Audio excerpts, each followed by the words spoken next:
नमस्कार, मी भाऊ तोरसेकर. तुम्ही बघत आहात प्रतिपक्ष. मित्रांनो, आजचा हा विषय सुरू करण्यापूर्वी एका गोष्टीची माफी मागून घेतो की सगीना महातो आणि कन्नमवार वगैरे हा विषय मी केला होता. त्यामध्ये एक सगीना या चित्रपटातल्या गीताचा जो उल्लेख आला होता, ते गीत ऐसा कलयुग आएगा हे गोपी या चित्रपटातलं आहे. ही माझी चूक एका चोखंदळ महिला श्रोत्यांनी मला दाखवून दिली. काहींनी मला मेसेज पाठवले, त्यांचे आभार मानतो, अभिनंदन करतो. मला माझी चूक दाखवणारे लोक आवडतात, कारण ते मला दुरुस्त ठेवायचा प्रयत्न करतात. असो, ती चूक मान्य करून मी आत्ता आलेल्या विषयाला सुरुवात करतो. राष्ट्रवादी काँग्रेस पक्ष जो शिवसेनेसारखाच फुटला, 2 गट झाले आणि तो फुटला नाही तर पक्ष अख्खा आहे, हा दावा निवडणूक आयोगाने मान्य केला आहे.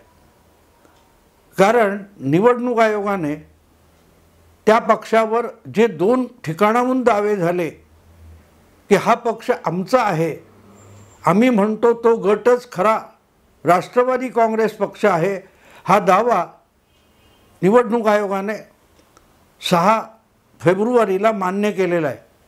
वास्तविक मला वाटतं वर्षभरापूर्वी असाच निर्णय शिवसेनेच्या बाबतीत आलेला होता. शिवसेनेमध्ये जो दुभंग झाला त्याच्या विरोधात जी धाव निवडणूक आयोग आणि सुप्रीम कोर्टापासून सगळीकडे उद्धव ठाकरे यांनी घेतली होती आणि अखेरीस शिंदे यांनाच अधिकृत शिवसेना असं ठरवून नावासकट पक्ष चिन्ह पण बहाल करण्यात आलं, तेव्हा सगळ्यात जास्त आदळ आपट, हातपाय आपटणं, आटापिटा जर कोणी केला असेल तर तो राष्ट्रवादीच्या लाडक्या नेत्या सुप्रियाताई सुळे यांनी केलेला होता. वास्तविक त्यांच्या पक्षात तेव्हा फूट वगैरे पडलेली नव्हती, काहीही झालेलं नव्हतं. महाविकास आघाडीतला एक पक्ष असलेल्या शिवसेना पक्षामध्ये जी दुफडी माजली होती, त्यापैकी सुप्रियाताई आणि त्यांच्या पिताजींना झुगारणारा जो गट होता शिवसेनेचा, एकनाथ शिंदे यांच्या नेतृत्वाखालचा, त्याला निवडणूक आयोगाने अधिकृत शिवसेना म्हणून मान्यता दिली होती. आणि त्यामुळे अन्यायच झाला असेल, नुकसानच जर झालं असेल तर ते उद्धव ठाकरेंचं झालेलं होतं. पण जितका राग किंवा संताप उद्धव ठाकरेंचा झालेला नव्हता, तेवढा तिळपापड सुप्रियाताईंचा झालेला होता.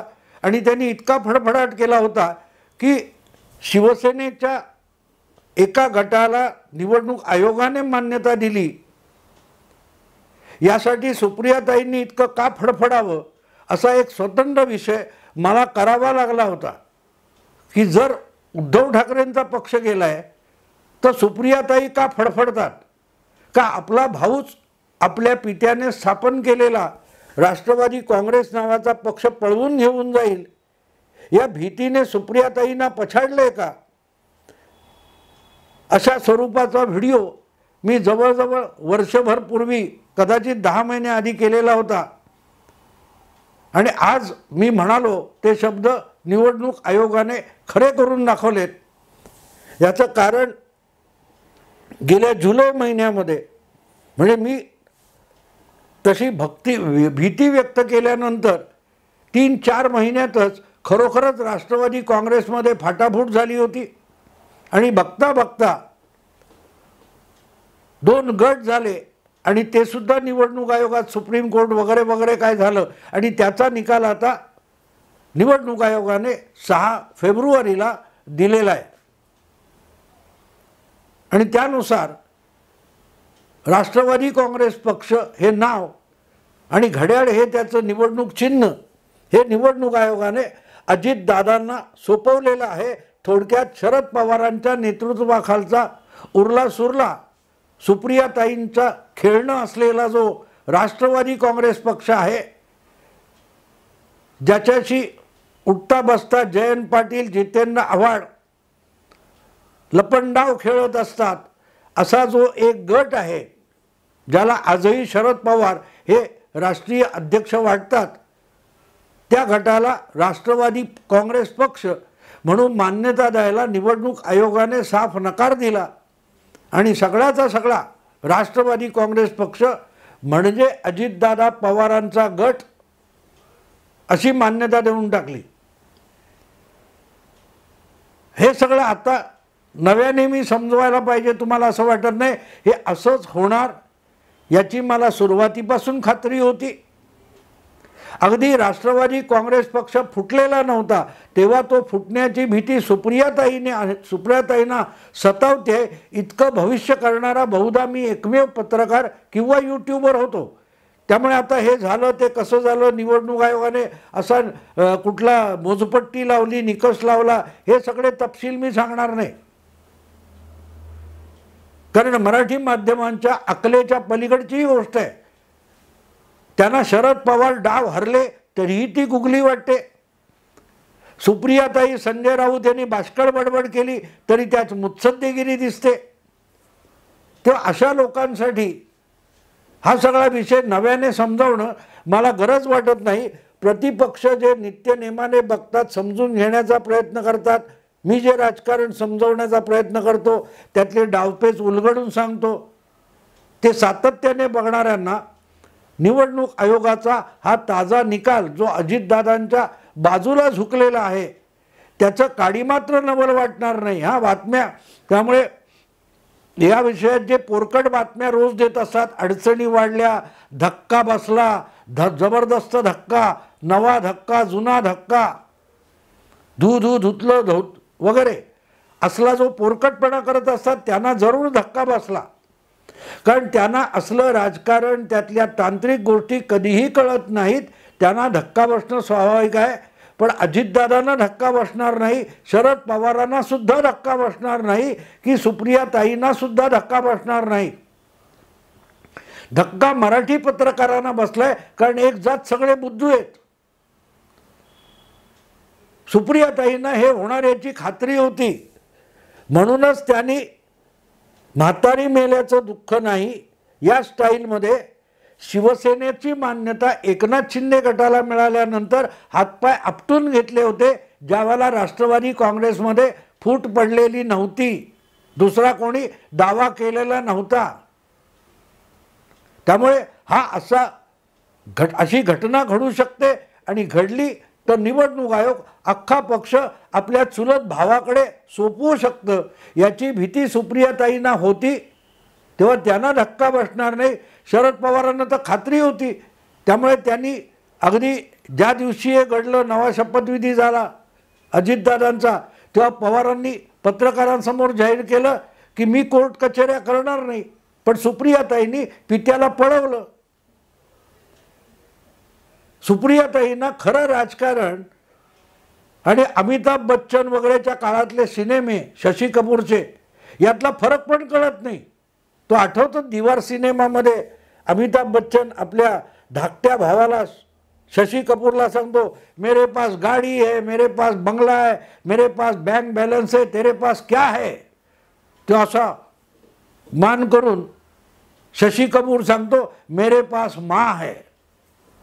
सुप्रियाताई आज कदाचित त्या स्टाईलमध्ये म्हणतील, नाव आणि चिन्ह गेलं तरी बिघडत नाही, माझा बाप माझ्या बाजूने आहे, माझा बाप माझ्या बरोबर आहे, मला उद्धव ठाकरेंसारखं बाप बाप बाप म्हणून रडत बसायची गरज नाही, बाप माझ्याकडेच आहे असं कदाचित सुप्रियाताई म्हणतील. पण व्यवहाराकडे बघितलं तर एक गोष्ट लक्षात येतं की आपल्याकडे मराठीत म्हण आहे ना, दुसऱ्या शिकवी तत्वज्ञान काय ब्रह्मज्ञान आणि स्वतः कोरडा पाषाण. शरद पवारांना या निकालाने त्यांचे शब्द आठवायला हरकत नाही. पवारसाहेब दुसऱ्यांना पक्ष कसे चालवावे, राजकारण कसं खेळवावं याचे धडे सातत्याने देण्याचा उद्योग करत असतात. पण आपण जे धडे दुसऱ्यांना देतो, आपण मोदींना शहाणपण शिकवतो, आपण अमित शहांना शहाणपण शिकवतो, आपण राहुल गांधींना शहाणपण शिकवतो, पण आपण काय करतो याकडे कधीतरी पवार डोळसपणे बघणार आहेत की नाही. ते जर आपल्याच शहाणपणाकडे डोळसपणे बघू शकले असते तर ही पाळी शरद पवारांवर आली नसती. जसा तुम्ही शिवसेना नावाचा पक्ष चालवता तसं सरकार चालवता येत नाही हे सामनाला दिलेल्या मुलाखतीमध्ये, मॅरेथॉन मुलाखतीमध्ये शरद पवार सांगत होते. त्यांनी स्वतः आपण कसा पक्ष चालवतो याकडे कधीतरी डोळसपणे बघितलं होतं का? बघितलं असतं तर त्यांना पहिल्या दिवशी कळलं असतं की जो एकनाथ शिंदेनी बंड केलं, वेगळा पक्ष बनवला, एकूण शिवसेनेवर दावा केला, ती पाळी आपल्यावर येऊ शकते हे शरद पवारांना कळायला पाहिजे होतं. त्याने आपल्या जिवलग आणि विश्वासू सहकाऱ्यांची सतत लपंडाव खेळून त्यांना पुढे करायचं आणि तोंडघशी पाडायचं असला खेळ करायला नको होता. हळूहळू असे सगळे आपले जिवलग सहकारी हे अजितदादाच्या भोवती गोळा होतील आणि आपले हाल करतील हे न कळण्याइतके पवार बुद्धू तर नाही आहेत. नेहमी शरद पवार आणि मग ते शरद पवारांचे असले शब्द असतात, गुगली टाकली वगैरे, माहिती आहे ना. तशी भाकरी फिरवली हा एक शरद पवारांचा आवडता शब्द. मराठी पत्रकार उठता बसता कितीही वेळा झाला तरी कायम चघळत असतात आणि त्यामुळे शरद पवारांच्या बाबतीत कुठला विषय आला की लगेच पचकायचं, पवार भाकरी फिरवणार, पवार भाकरी फिरवणार. अरे अजितदादा अख्खा तवा फिरवून गेले.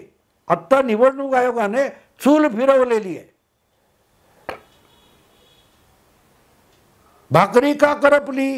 कधी काळी शरद पवारांनी आपल्या एका कार्यकर्त्यांच्या मार्गदर्शन भाषणामध्ये उच्चारलेलं वाक्य आहे, भाकरी का करपली? तर भाकरी फिरवली नाही. त्यामुळे जाळाच्या बाजूचा भाग भाकरीचा जळाला. दुसऱ्या बाजूला फिरवून जर टाकली असती तर भाकरी जळाली नसती. हा साधा व्यवहारी अर्थ. आणि त्यामुळे पवारसाहेब करतात तेव्हा ते भाकरी फिरवतात. आणि त्यामुळे पवारसाहेबांनी काही चुका केल्या तरी भाकरी फिरवली म्हणून त्याच्यावर पाणी सारवणं हा जो काही मराठी पत्रकारितेचा उद्योग होता तो यात तोंडघशी पडलेला आहे. 25 वर्ष आपण स्थापन केलेला पक्ष ज्या प्रकारे पवार चालवत होते तेव्हा त्यांना खात्री होती आपल्या पक्षात बंड होणार नाही.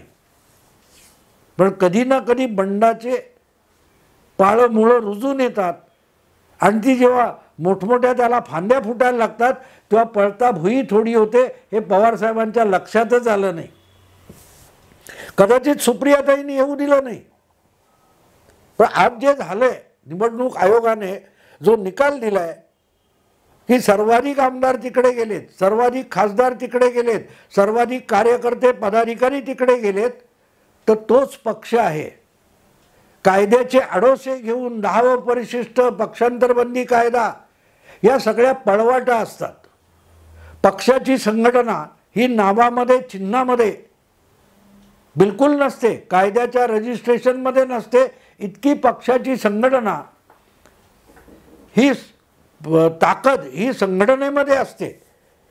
इंदिराजीं एकट्या बाहेर पडायच्या, त्यांनी 2दा पक्ष फोडला, काँग्रेस पक्ष, पण त्याच काँग्रेस आहेत हे सिद्ध झालं. याचं कारण असं ही जनमत इंदिराजींच्या बाजूला होतं. बाकीचा काँग्रेस पक्ष, त्याचे पदाधिकारी, त्याची घटना, नियम कोणाला झुकतं माप देत आहेत याच्याशी निवडणुकीला कर्तव्य नसतं आणि म्हणूनच निवडणूक आयोगाला पण कर्तव्य नसतं. निवडणूक आयोग हे लोकमत अजमावून वेगवेगळ्या पक्षांना निवडणुकीत मदत करत असतो. त्यामुळे त्याच्या आडोशाला लपून आपलं लंगडेपण झाकणं याला भाकरी फिरवणं म्हणत नाही. नेमकी तीच गोष्ट झाली. सुप्रियाताई आपल्या पित्याच्या आडोशाने संपूर्ण पक्षाला जे ओलीस ठेवत होत्या त्याचा हा दुष्परिणाम आहे. पक्षामध्ये आपल्या इच्छेनुसार वाटेल त्याला वाटेल तशा उठाबशा काढायला लावायच्या याची जी चटक सुप्रियाताईंना लागली होती, एक वेळ त्याच पद्धतीत आपल्या भावालाही उठाबशा काढायला सुप्रियाताईंनी लावल्या आणि त्याचे हे दृश्य परिणाम आपण बघतोय. आता काय म्हणायचं, भाकरी फिरवली? फिरवली तर कोणी फिरवली? कारण चूल आणि तवा त्या निवडणूक आयोगाच्या कार्यालयात दिल्लीला होता. सुप्रियाताई जात होत्या तिकडे. अगदी शरद पवार सुद्धा कारण नसताना तिथे जात होते. कोण अभिषेक मनु सिंघवी वगैरे वकील गेल्यावर भागत होतं. अजितदादा गेले नाहीत निवडणूक आयोगामध्ये. अजितदादा गेले नाहीत कारण अजितदादांना खात्री होती आपण बरोबर आहोत. आपण हजर राहिलो नाही राहिलो तर वकिलांकडे इतकी मजबूत कागदपत्र दिलेली आहेत, पुरावे दिलेले आहेत की निकाल आपल्याच बाजूने आला पाहिजे. पण ती खात्री शरद पवारांना नव्हती. म्हणून शरद पवार जातीनिशी सुप्रियाताईंना सोबत घेऊन, जितेंद्र आव्हाडांना बरोबर घेऊन निवडणूक आयोगात हजेरी लावत होते. बाहेर येऊन पत्रकार परिषद करत होते. पत्रकार परिषदा जिंकून ना निवडणुका जिंकता येत, ना कुठल्या कोर्टातला खटला जिंकता येत. हे तरी आता या वयात शरद पवारांना कळणार आहे का? जितेंद्र आव्हाड, संजय राऊत किंवा सुप्रियाताई यासारख्या तोंडपाटीलकी करणाऱ्यांना हाताशी धरून मीडियामध्ये आपला डंका पिटून घेता येतो, पण ना निवडणुका जिंकता येत, ना राजकारण जिंकता येत. गुगली टाकली, भाकरी फिरवली असल्या वल्गना करता येतात, पण आपल्या समोर चूल आणि तवा सुद्धा फिरवला गेला याचा थांगपत्ता आपल्याला लागत नाही. पवारांची चूक कुठे झाली ते अजूनही पवार समजून घेतील असं मला वाटत नाही. कारण कुराकपती करणं, उचापती करणं यात पवारांचं आयुष्य गेलं आणि आता वय सरकलेलं आहे. तुमच्यापेक्षा अतिशय बिलंदर खेळाडू समोर आलेत. सुप्रियाताईंना सांगायचं तर अकेला देवेंद्र, याच सुप्रियाताई बोलले होत्या ना, अकेला देवेंद्र 2-2 पक्षांना मुळासकट उखडून गेला तुमच्याकडून.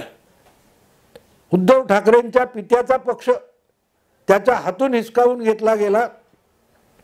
सुप्रियाताईंच्या पित्याचा पक्ष त्यांच्या लाडक्या कन्येपासून हिरावून घेतला गेला. आणि करण्यामागचा सूत्रधार अकेला देवेंद्र. आणि त्या अकेला देवेंद्राने पवार साहेबांना दाखवलं की दरवेळेला नुसती भाकरी फिरवून चालत नाही. कधी कधी चूल पण बदलावी लागते, फिरवावी लागते. कधी कधी तवा सुद्धा फिरवावा लागतो. आणि एवढं सगळं करून त्याचं श्रेय घ्यायला सुद्धा देवेंद्र समोर येत नाही. याला सगळ्यात मोठी चतुराई म्हणतात. सुप्रियाताई, तुम्हाला वडीलच कळले नाही, देवेंद्र कळायला 2 दशकं अजून जावी लागतील. कारण जे करणारे असतात ते बोलत नाहीत आणि बोलणारे असतात ते करत नाहीत.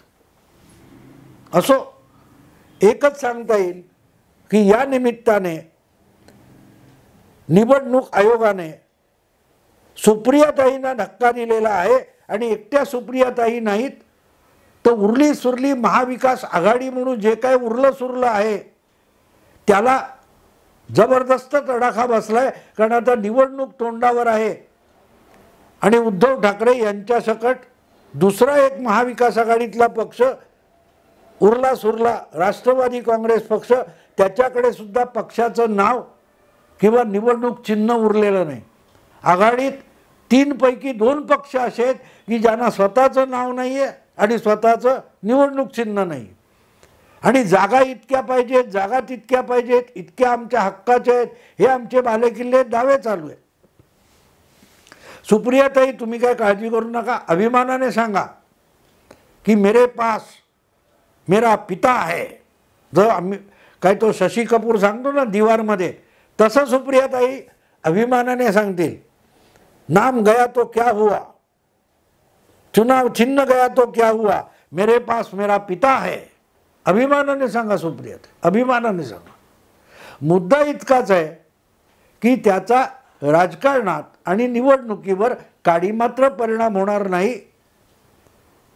तुम्ही भाकरी फिरवत बसा, पण भाकरीखाली तवा सुद्धा शिल्लक राहिलेला नाही आणि तव्याखाली चूल शिल्लक उरलेली नाही. कारण निवडणूक आयोगाने शरद पवारांच्या तव्यासकट चूल अजितदादांना देऊन टाकलेली आहे. आता तुमच्या हाती उरले ते काटे नसलेलं घड्याळ. असो मित्रांनो, आता इथेच थांबतो. आवडलं लाईक करा, शेअर करा, सबस्क्राईब करा. नमस्कार.